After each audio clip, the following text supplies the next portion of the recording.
कुछ ही दिन पहले बांग्लादेश की एक तंग गली में जो हुआ उसने बहुत लोगों को बेचैन कर दिया।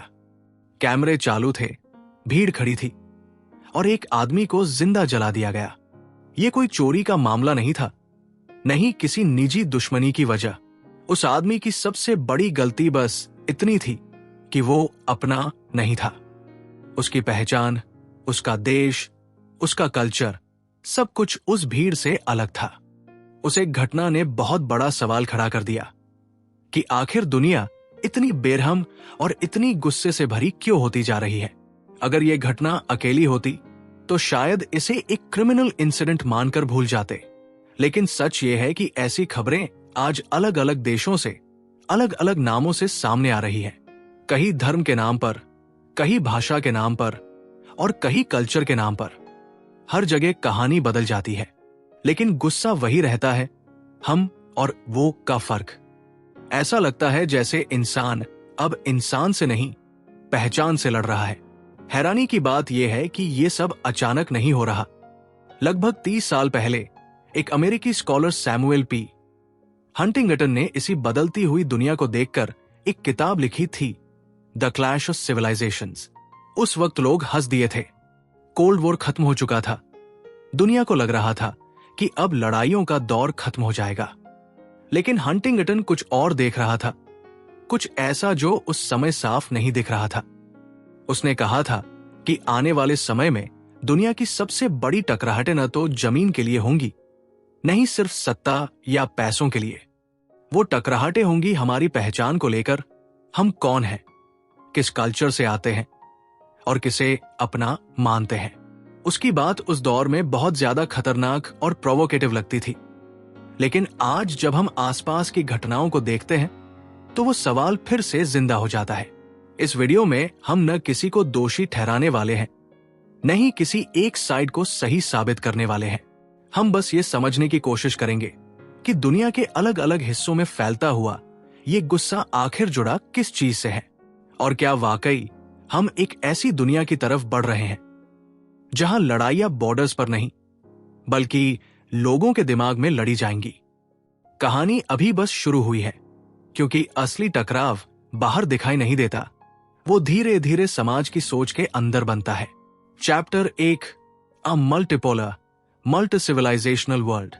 कोल्ड वॉर खत्म हुआ तो दुनिया ने चैन की सांस ली। बर्लिन वॉल गिरा, सोवियत यूनियन टूटा और लोगों को लगा कि अब इतिहास का सबसे खतरनाक दौर पीछे छूट गया है। अमेरिका को लगा कि अब वही दुनिया का नेचुरल लीडर है, वही रूल्स बनाएगा, वही बताएगा कि सही क्या है और गलत क्या। 1991 के गल्फ वॉर में जब अमेरिका ने इराक पर हमला किया तो पूरी दुनिया ने टीवी पर देखा कि एक ही देश कैसे पूरी ग्लोबल पॉलिटिक्स को कंट्रोल कर सकता है।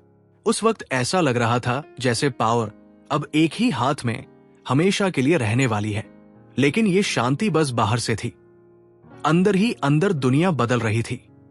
1997 में जब एशियन फाइनेंशियल क्राइसिस आया तो पता चला कि ग्लोबल इकोनॉमी सिर्फ वॉशिंगटन और न्यूयॉर्क से नहीं चलती। साउथ कोरिया, थाईलैंड और इंडोनेशिया जैसे देश एक झटके में हिल गए और पहली बार यह एहसास हुआ कि दुनिया सिर्फ वेस्ट पर टिकी हुई नहीं है। इसी बीच चाइना चुपचाप फैक्ट्रीज बना रहा था, पोर्ट्स खरीद रहा था और बिना ज्यादा बोले अपनी ताकत बढ़ा रहा था। 2001 में जब चाइना वर्ल्ड ट्रेड ऑर्गेनाइजेशन में शामिल हुआ तब वेस्ट ने इसे एक इकोनॉमिक डिसीजन समझा, लेकिन असल में यह पावर शिफ्ट की शुरुआत थी।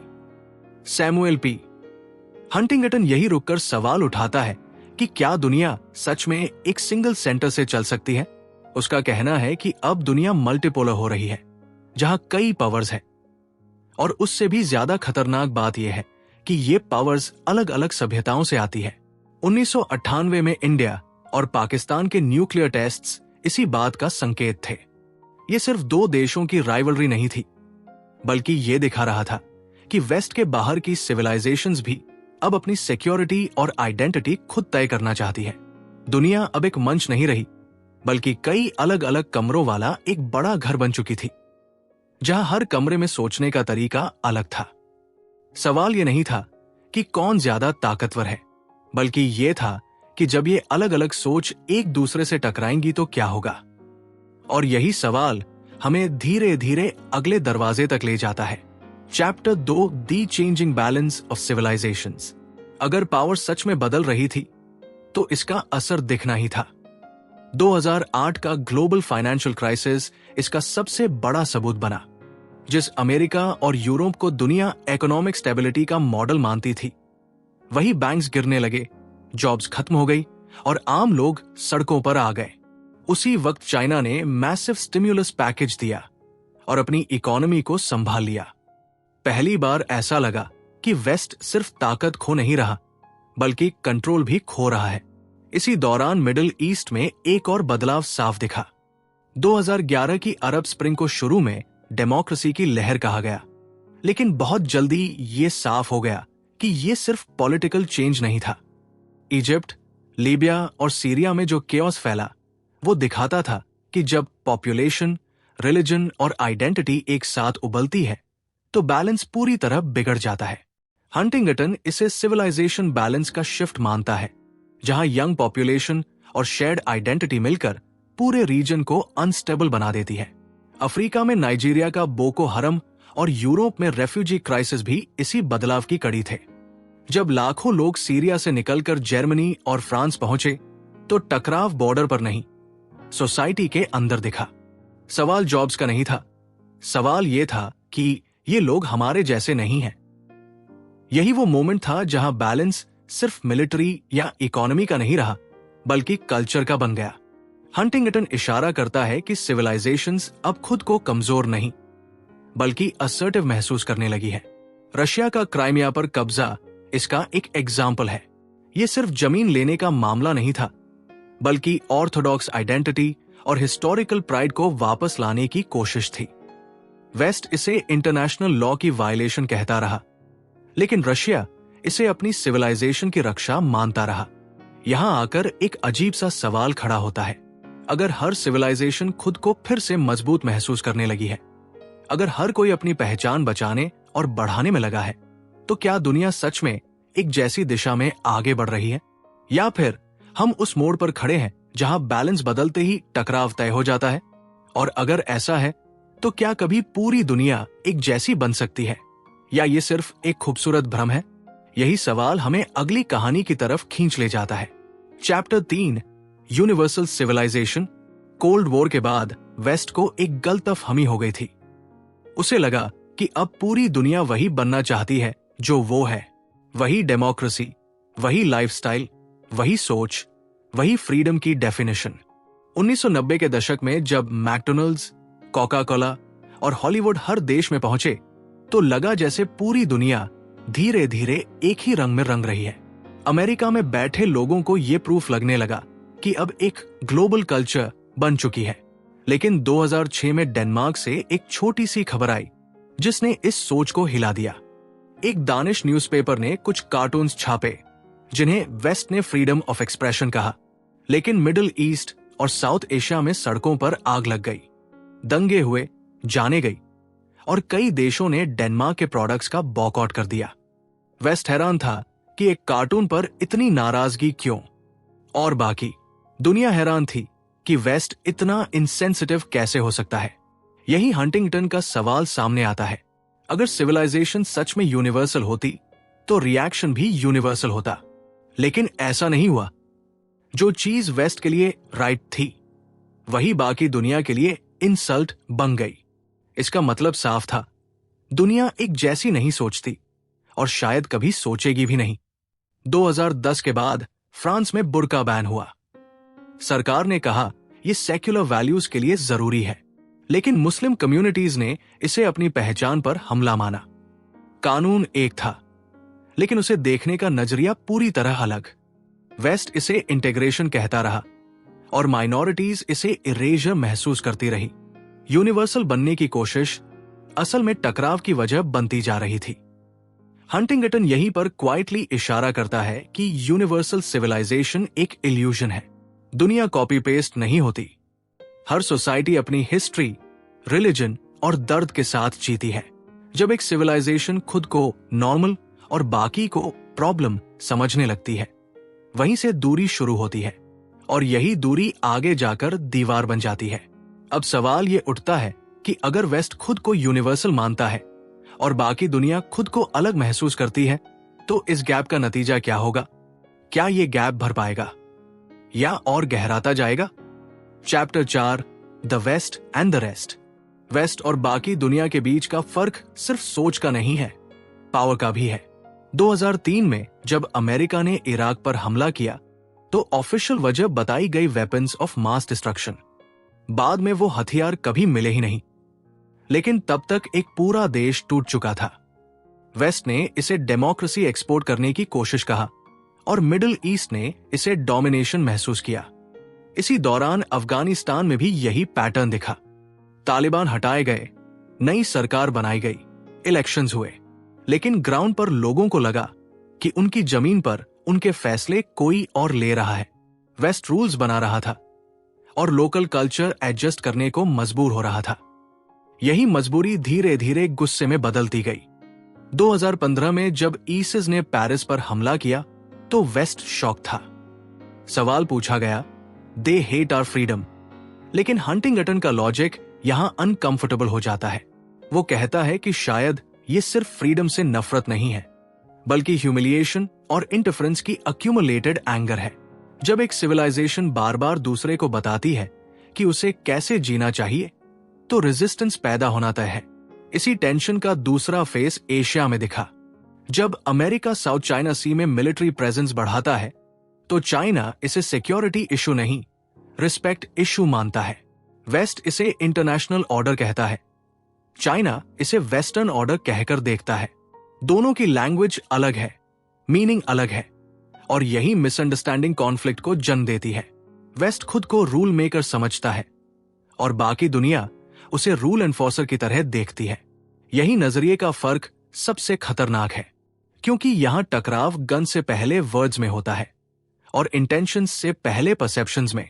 अब सवाल यह नहीं है कि वेस्ट सही है या बाकी दुनिया। असली सवाल यह है कि जब एक सिविलाइजेशन लीड करना चाहती है और बाकी फॉलो करने को तैयार नहीं, तो टकराव किस लेवल तक जाएगा? और क्या यह टकराव सिर्फ पॉलिटिक्स तक सीमित रहेगा या धीरे धीरे कल्चर और पहचान तक पहुंच जाएगा? इन सवालों के जवाब अभी सामने नहीं आए हैं, लेकिन उनकी परछाइयां दिखने लगी हैं। Chapter 5, economics, demography and challenges. दुनिया में गुस्सा सिर्फ आइडियोलॉजी से नहीं बनता, उसके पीछे नंबर्स भी होते हैं, पैसे के नंबर्स और लोगों के नंबर्स। 2020 में जब कोविड आया, तब पहली बार साफ दिखा कि रिच और पावरफुल दिखने वाली दुनिया अंदर से कितनी अनइवन है। यूरोप और अमेरिका में इकोनॉमी ठप पड़ी थी, लेकिन उसी वक्त वियतनाम और बांग्लादेश जैसे देशों की फैक्ट्रीज ग्लोबल सप्लाई चेन को संभाल रही थी। कपड़े, इलेक्ट्रॉनिक्स, मेडिसिन्स, सब कुछ उन जगहों से आ रहा था जिन्हें कभी चीप लेबर कहा जाता था। सवाल उठने लगा कि अगर काम करने वाले हाथ यहां, तो ताकत सिर्फ वहां क्यों रहे? पॉपुलेशन भी इसी इम्बैलेंस को और तेज कर रहा था। अफ्रीका और मिडिल ईस्ट में यंग पॉपुलेशन तेजी से बढ़ रही थी, जबकि यूरोप बूढ़ा हो रहा था। 2022 में जब इटली और स्पेन में लेबर शॉर्टेज की खबरें आई, तब समझ आया कि माइग्रेंट्स सिर्फ बोझ नहीं है, बल्कि जरूरत भी है। लेकिन जरूरत और स्वीकार्यता के बीच एक खाई थी। जब जॉब स्कैर्सिटी और आइडेंटिटी फेयर एक साथ मिलते हैं, तो फ्रस्ट्रेशन पैदा होता है, और वही फ्रस्ट्रेशन किसी ना किसी चैलेंजर को जन्म देता है। हंटिंगटन कहता है कि चैलेंजर्स हमेशा हथियार लेकर नहीं आते। कई बार वो फैक्ट्रीज, पोर्ट्स और लोन्स लेकर आते हैं। श्रीलंका के हम्बनटोटा पोर्ट का मामला इसका एग्जाम्पल है। कर्ज, डेवलपमेंट और डिपेंडेंसी तीनों एक साथ आए। वेस्ट इसे इकोनॉमिक्स कहता है, लेकिन लोकल लोग इसे इन्फ्लुएंस मानते हैं। पावर धीरे धीरे शिफ्ट होती है, बिना किसी अनाउंसमेंट के, और जब नंबर्स बदलते हैं तो कॉन्फिडेंस भी बदलता है। अब सवाल ये नहीं रह जाता कि कौन अमीर है और कौन गरीब। सवाल ये बन जाता है कि कौन कंट्रोल में है और कौन एडजस्ट कर रहा है। और यहीं से इकोनॉमिक्स और डेमोग्राफी एक नए लेवल की पॉलिटिक्स को जन्म देते हैं, जहां कल्चर चुपचाप सेंटर स्टेज पर आने लगता है। Chapter 6, the cultural reconfiguration of global politics. जब पॉलिटिक्स कल्चर से मिलती है, तब डिसीजंस लॉजिकल कम और इमोशनल ज्यादा हो जाते हैं। 2016 में ब्रेक्सिट इसका साफ एग्जाम्पल था। ब्रिटेन ने यूरोपियन यूनियन छोड़ा, जबकि इकोनॉमिस्ट्स चिल्ला रहे थे कि नुकसान होगा। लेकिन वोटिंग बूथ्स में इकोनॉमी नहीं, आइडेंटिटी बोल रही थी। लोगों को लगा कि उनका देश, उनकी कल्चर और उनका कंट्रोल धीरे धीरे डाइल्यूट हो रहा है। ये वोट किसी पॉलिसी के खिलाफ नहीं था, बल्कि एक फीलिंग के पक्ष में था। इसी तरह टर्की में हागिया सोफिया को म्यूजियम से मस्जिद बनाने का फैसला प्योरली एडमिनिस्ट्रेटिव नहीं था, ये एक कल्चरल सिग्नल था। वेस्ट ने इसे रिग्रेशन कहा, लेकिन टर्की के अंदर इसे प्राइड और हिस्ट्री की वापसी माना गया। एक ही डिसीजन, दो अलग सिविलाइजेशंस और दो बिल्कुल अलग मीनिंग्स। यही वो पॉइंट है जहां हंटिंगटन कहता है कि ग्लोबल पॉलिटिक्स अब मैप्स पर नहीं, माइंड्स पर लड़ी जा रही है। सोशल मीडिया ने इस फायर में पेट्रोल डाल दिया। 2023 में स्वीडन में कुरान बर्निंग की घटनाओं पर रिएक्शन सिर्फ स्वीडन तक सीमित नहीं रहा। प्रोटेस्ट्स पाकिस्तान से लेकर इंडोनेशिया तक दिखे। कोई मिसाइल लॉन्च नहीं हुआ, फिर भी डिप्लोमेटिक रिलेशंस हिल गए। कल्चर अब बॉर्डर नहीं देखता, वो इंस्टेंटली कनेक्ट हो जाता है।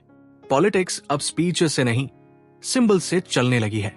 जब कल्चर पॉलिटिक्स को रीशेप करता है, तब अलायंसेस भी बदलने लगती है। कंट्रीज आइडियोलॉजी के आधार पर नहीं, पहचान के आधार पर करीब आने लगती है। और यही बदलाव सबसे ज्यादा डेंजरस है, क्योंकि यहां कॉम्प्रोमाइज मुश्किल हो जाता है। आइडेंटिटी नेगोशिएट नहीं करती। अब सवाल ये उठता है कि अगर कल्चर ही पॉलिटिक्स बन चुका है, अगर सिंबल्स ही वेपन्स बन गए हैं, तो जब दो सिविलाइजेशंस आमने सामने आएंगी तो लड़ाई कहाँ होगी? बॉर्डर पर या सोसाइटी के अंदर? और अगर अंदर होगी तो उसे रोकेगा कौन? यहीं से कहानी एक और गहरे मोड़ की तरफ बढ़ती है। Chapter 7, core state, concentric circles and civilisational order. हर सिविलाइजेशन अकेली नहीं चलती, उसके बीच में एक ऐसा देश होता है जो खुद को उसका नेचुरल लीडर मानता है। हंटिंगटन इसे कोर स्टेट कहता है, जैसे वेस्ट के लिए अमेरिका, ऑर्थोडॉक्स वर्ल्ड के लिए रशिया और ईस्ट एशिया में चाइना। जब कोर स्टेट मजबूत होता है तो बाकी देशों को डायरेक्शन मिलती है, और जब वो कमजोर या कंफ्यूज्ड होता है तो पूरी सिविलाइजेशन बिखरने लगती है। 1990 के बाद इस्लामिक वर्ल्ड में यही कंफ्यूजन दिखा। कोई एक ऐसा कंट्री नहीं था जो सबको साथ लेकर चल सके। सऊदी अरेबिया पैसा देता था, ईरान आइडियोलॉजी और टर्की लीडरशिप दिखाना चाहता था, लेकिन कोई भी यूनिवर्सली एक्सेप्टेड कोर नहीं बन पाया। इसका असर 2014 में साफ दिखा, जब ISIS ने खुद को इस्लामिक स्टेट घोषित कर दिया। उन्होंने किसी देश की बाउंड्री नहीं मानी, बस ये कहा कि वही असली प्रतिनिधि है। बहुत से लोग शॉक थे कि इतने अलग अलग देशों के युवा वहां क्यों गए। हंटिंगटन के हिसाब से ये लीडरशिप वैक्यूम का नतीजा था। जब कोर स्टेट नहीं होता तो एक्सट्रीम फोर्सेस खुद को सेंटर में रखने की कोशिश करती है। वो ऑर्डर नहीं, केओस पैदा करती है। इसके उलट चाइना को देखो। साउथ ईस्ट एशिया में वियतनाम, लाओस और कैम्बोडिया अलग अलग कंट्री है, लेकिन जब चाइना बोलता है तो उसकी आवाज पूरे रीजन में सुनी जाती है। बेल्ट एंड रोड इनिशिएटिव कोई सिर्फ इकोनॉमिक प्रोजेक्ट नहीं था, बल्कि ये बताने का तरीका था कि कोर कौन है और सर्कल में कौन। कंट्रीज ऑफिशियली कुछ और कहें, लेकिन डिसीजंस लेते वक्त बीजिंग को नजरअंदाज नहीं कर पाते। इंडिया के साथ मामला थोड़ा अलग है। इंडिया को हंटिंगटन एक हिंदू सिविलाइजेशन का कोर मानता है, लेकिन इंडिया खुद को सिविलाइजेशन से ज्यादा नेशन स्टेट की तरह पेश करता रहा है। नेपाल, श्रीलंका और मॉरिशस जैसे देशों में कल्चरल कनेक्शन दिखता है, लेकिन कोई क्लियर कमांड नहीं। सवाल यह है कि अगर कोर स्टेट अपनी रोल को पूरी तरह एक्सेप्ट न करे, तो क्या सिविलाइजेशन खुद को सिक्योर महसूस कर सकती है, या फिर अनसर्टेनिटी आगे किसी और तरह के कॉन्फ्लिक्ट को जन्म देती है? Chapter 8, fault line conflicts. जब सिविलाइजेशंस आपस में मिलती है, वहां बॉर्डर्स नहीं, फॉल्ट लाइंस बनती है, और फॉल्ट लाइन का मतलब है छोटा सा दबाव और बड़ा विस्फोट। यूक्रेन इसका सबसे ताजा एग्जाम्पल है। यह सिर्फ नाटो और रशिया की जियोपॉलिटिकल लड़ाई नहीं है। वेस्ट इसे सॉवरेंटी कहता है और रशिया इसे ऑर्थोडॉक्स आइडेंटिटी की रक्षा मानता है। एक ही जमीन, लेकिन दो अलग सभ्यताएं, और दोनों की कहानी अलग। इसी वजह से ये युद्ध सिर्फ बंदूकों से नहीं, नैरेटिव्स से भी लड़ा जा रहा है। अफ्रीका में सूडान का कॉन्फ्लिक्ट भी कुछ ऐसा ही है। बाहर से देखने पर यह सिविल वॉर लगता है, लेकिन अंदर ट्राइब्स, रिलीजन और हिस्टोरिकल आइडेंटिटी की परतें हैं। जब अरब आइडेंटिटी और अफ्रीकन आइडेंटिटी टकराती है तो कॉम्प्रोमाइज मुश्किल हो जाता है। यूनाइटेड नेशंस पीस टॉक्स करते हैं, लेकिन फॉल्ट लाइन वॉर्स यून रेजोल्यूशन से नहीं रुकते। साउथ एशिया में म्यांमार का रोहिंग्या क्राइसिस भी इसी पैटर्न का हिस्सा है। मेजॉरिटी कल्चर उन्हें आउटसाइडर मानती है, भले ही वो पीढ़ियों से वही रह रहे हों। कॉन्फ्लिक्ट यहां जमीन का नहीं, बिलोंगिंग का है। हंटिंगटन कहता है कि फॉल्ट लाइन वॉर्स सबसे खतरनाक इसलिए होते हैं क्योंकि इनमें कोई क्लियर जीत नहीं होती। हारने वाला हमेशा आम इंसान होता है। ये कॉन्फ्लिक्ट्स धीरे धीरे फैलते हैं, पहले विलेज, फिर डिस्ट्रिक्ट, फिर इंटरनेशनल सिंपैथी और आखिर में ग्लोबल इन्वॉल्वमेंट। हर सिविलाइजेशन अपने लोगों को बचाने के नाम पर कूदती है और कॉन्फ्लिक्ट लोकल नहीं रहता। सवाल यह नहीं कि फॉल्ट लाइन वॉर्स क्यों होते हैं, सवाल यह है कि जब एक फॉल्ट लाइन पर आग लगती है तो बाकी सिविलाइजेशंस कितनी दूर तक उसे फैलने देती हैं, और अगर ये आग फैलती ही चली गई तो क्या ये सिर्फ बॉर्डर तक सीमित रहेगी या पूरी दुनिया को अपनी चपेट में ले लेगी? यही सवाल हमें अगली कहानी की तरफ धकेल देता है। Chapter 9, the global politics of civilisations. एक समय था जब कंट्रीज दोस्त या दुश्मन आइडियोलॉजी के आधार पर बनाते थे। कोई कैपिटलिस्ट कैंप में था, कोई कम्युनिस्ट कैंप में, लेकिन वो दौर अब पीछे छूट चुका है। 2022 में जब रशिया यूक्रेन वॉर शुरू हुआ तो दुनिया ने देखा कि रिएक्शंस आइडियोलॉजी से नहीं, सिविलाइजेशन से तय हो रहे हैं। यूरोप और अमेरिका एक साथ खड़े हो गए, जबकि एशिया, अफ्रीका और मिडिल ईस्ट के कई देशों ने न्यूट्रलिटी चुनी। सवाल डेमोक्रेसी या डिक्टेटरशिप का नहीं था, सवाल यह था कि ये हमारी लड़ाई नहीं है। इसी तरह इजराइल पैलेस्टाइन कॉन्फ्लिक्ट पर ग्लोबल रिस्पॉन्स देखो।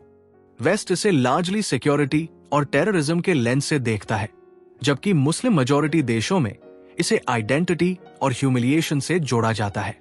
यूनाइटेड नेशंस में स्पीचेस होती हैं, रेजोल्यूशंस पास होते हैं, लेकिन वोटिंग पैटर्न्स साफ दिखा देते हैं कि लाइंस अब कल्चर के हिसाब से खिंच चुकी है। पॉलिटिक्स ग्लोबल है, लेकिन लॉयल्टी सिविलाइजेशनल बन चुकी है। हंटिंगटन यहां एक अनकंफर्टेबल बात कहता है। वो कहता है कि कंट्रीज अब अकेले डिसीजन नहीं लेते, उनके पीछे उनकी सभ्यता खड़ी होती है। 2019 में जब इंडिया ने कश्मीर पर फैसला लिया तो रिएक्शंस साउथ एशिया तक सीमित नहीं रहे। टर्की, मलेशिया और पाकिस्तान ने आवाज उठाई, जबकि कई वेस्टर्न देशों ने इसे इंटरनल मैटर कहा। यह रिस्पॉन्स जियोग्राफी से नहीं, सिविलाइजेशनल क्लोजनेस से आया। ग्लोबल इंस्टीट्यूशंस भी इससे अछूते नहीं हैं। ह्यूमन राइट्स की डेफिनेशन अलग अलग सिविलाइजेशंस में अलग तरह से समझी जाती है। फ्रांस में फ्री स्पीच सैक्रेड है, जबकि मिडिल ईस्ट में रिस्पेक्ट सैक्रेड है।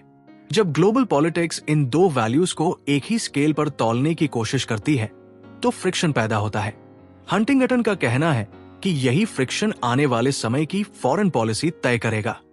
अब दुनिया एक चेस बोर्ड नहीं रही जहां सिर्फ स्टेट्स चलती है, अब यहां सिविलाइजेशंस भी मूव्स चल रही हैं, कभी खुलकर, कभी पर्दे के पीछे।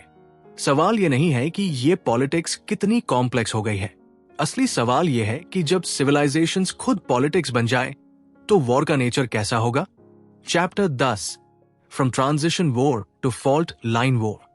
पुराने वॉर्स में एक साफ तस्वीर होती थी, दो देश, दो सेनाएं, एक बैटलफील्ड।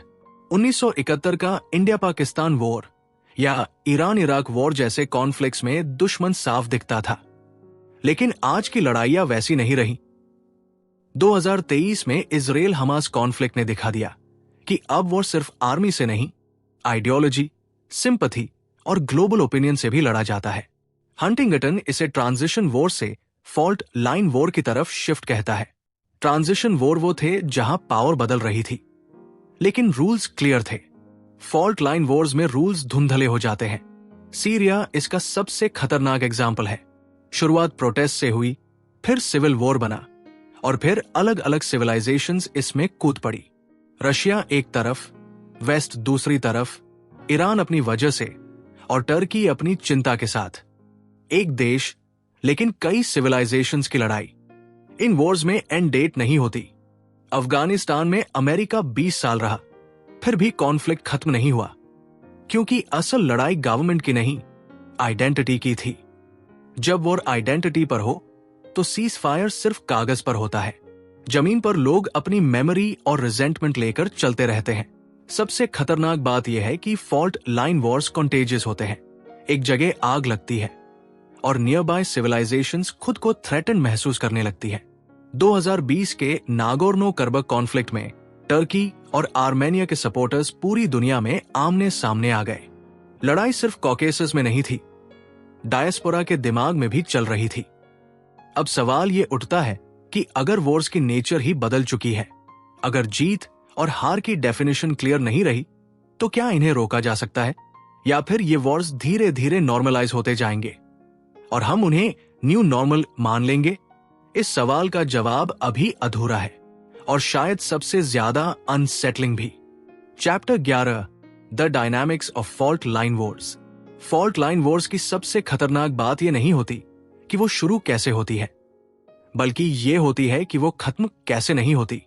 2022 के बाद यूक्रेन वॉर को ही देख लो।